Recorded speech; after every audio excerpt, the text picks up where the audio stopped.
Right then, welcome back. Today we're going to have a look at Kanto. We're going to have a look at the full nasty, horrible, twisty, long, complicated full circuit at Kanto. Now, it's all about, I think it's all about the front end. I absolutely would say to you, use a hard tyre, use a high spring rate, because you're going to crash. You're going to crash lots.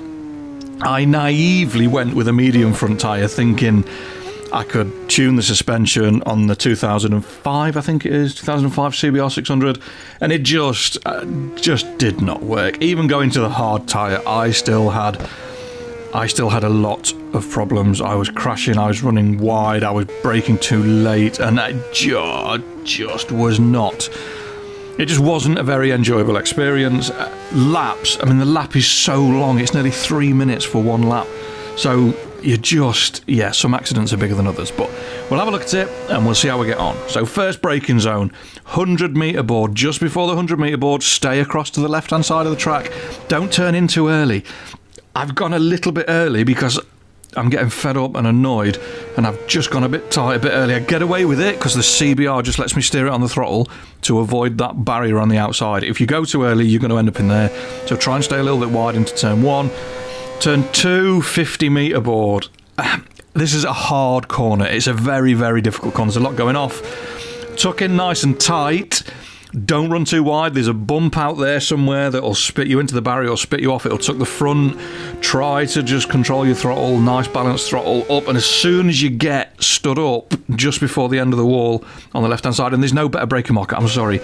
You want to be on the brakes again, hold it nice and tight, pretty centre when you change direction, and then nice and tight again for the right-hander before we get down to this 90-degree left-hand corner. Braking area, there's no braking markers, there's not a lot of track furniture, so the gap in the fence, the tree on the left-hand side. Hold it tight against the curb again, this is turn 5. Don't run wide because there's another barrier coming back at you that will swallow you quicker than you would imagine. Down the little short straight, and just before you get to the end of this brick, stone, whatever wall on the left-hand side, brakes, run wide, ignore the first apex, stay across to the right-hand side because we want a straight line. This next left and right as much as we can. Excuse me, watch for the bump. And this, I was going to chop it down into loads of little pieces, but it's just so difficult. 50 metre board, you want to either, like, off the gas, down a gear, a little bit of a brake, because you want to avoid that curb on the exit of that corner. Through the S-bends, left and right. Again, run out to the right-hand side of the track when you come out. 100 metre board, this corner is longer than you think. And it's a little bit tighter than you think as well. Hard on the brakes, look at the bike moving about. Hard on the brakes, stay as tight as you can until you see the exit, get on the gas, and then again, long corner, downhill, off camber that tightens, 50 metre board, hard on the brakes. Do not let the brakes off because you will run wide, I guarantee it. I've just carried about 2 miles an hour too much in there, so we've run wide on exit, and then we're into this switchbacks and long corners and downhill and off camber. And again, I was going to pull it to pieces, but it just seemed to take so long. Give yourself room. You're going to crash loads and loads and loads as you go through here. You've got to give yourself room. You have to. The next set of corners coming up, it's a triple apex left-hander. Ignore the apex for the first 2 corners. So ignore that one. We've got loads of space on the left-hand side. Look where the racing line is. It's almost on the white line. Ignore the second one, and then we're going to nip it back just on the third one there, because as you go over the rise, you want to throw it back across the right-hand side. The corners tighten up. It's absolutely awful. You want to brake just before the wall, before you get to this next 90-degree right-hander. I was a little bit late on the brake, ran wide. The front end of the CBR got away with it though. I managed just to feather the rear brake and get through. Down the back straight, that's not a straight, and as we go under the bridge, zebra crossing, whatever your poison is, so just as we go under this bridge, or just as we get to the zebra crossing just in front of the bridge, just after the bridge, we're going to be hard on the brakes. The braking boards aren't quite in the right place, I don't think. Hard on the brakes, properly, stay across to the right-hand side.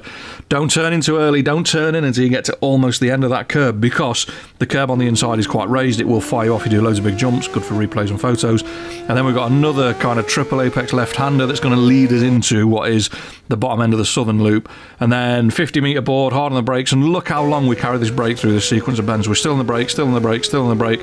We've only just let it off. That's where the front end comes in. If you don't have a good front end, you don't have a tyre that can take that amount of punishment, you're going to be off. Down the first half of the back straight that's not a straight, and again, a bit of a dodgy braking area. I always try to go for the second zebra crossing 50 metre board. I was going a little bit further on the 600. I almost paid the price for it, but again, look, it's leant over to the left. We're still on the brake. Keep an eye on the bottom left corner. Look as I bleed the brake pressure off just as it gets to this corner. I'm a little bit wide. I could probably have kept the brake pressure on just for a second or so, maybe half a second, and just done a bit of a better line. So, yeah, there's a lot going on. It's hard to put together. The marshal's post on the right-hand side, that is the next braking zone. Another 90-degree corner with a curb on the inside and a barrier on the outside. And then down the second half of the back straight that's not a straight, and we're going to have to spot our very, very, very last-minute braking zone. Ignore all the boards until you see that one tucked away next to that balcony. Very, very difficult. I appreciate that.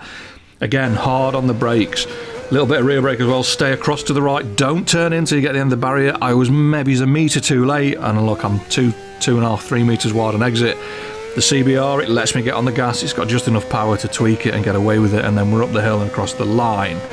There's a lot going on. I appreciate that. You are not going to knock this lap out like that. You've got to do loads and loads and loads and loads of laps. And if you put it all together, it should hopefully look a little something like this.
And there you go. She's done. Now, the frustrating thing is, there's a 24.1 in there somewhere. So there's 0.8 of a second. And if I'd managed to put that lap together, and this is the biggest problem with a big track like this, it's been consistent across the whole lap. That 48.1 would have put us top. As it is with third, I'm quite happy with that. It's a very, very difficult lap, and I made it with that. So there you go. Give it a go, let me know. It's just a foundation, tweak it, twonk it. If you make an improvement, again, let me know in the comments, and we'll go from there. We're doing their R7, 1999 R7 race bike. That's going to be the next bike we're going to do a setup for. And yeah, hopefully I will see you then. So thanks for watching, commenting, liking, subscribing, all the usual jazz. And fingers crossed, I will see you next time. Take care, stay safe, peace.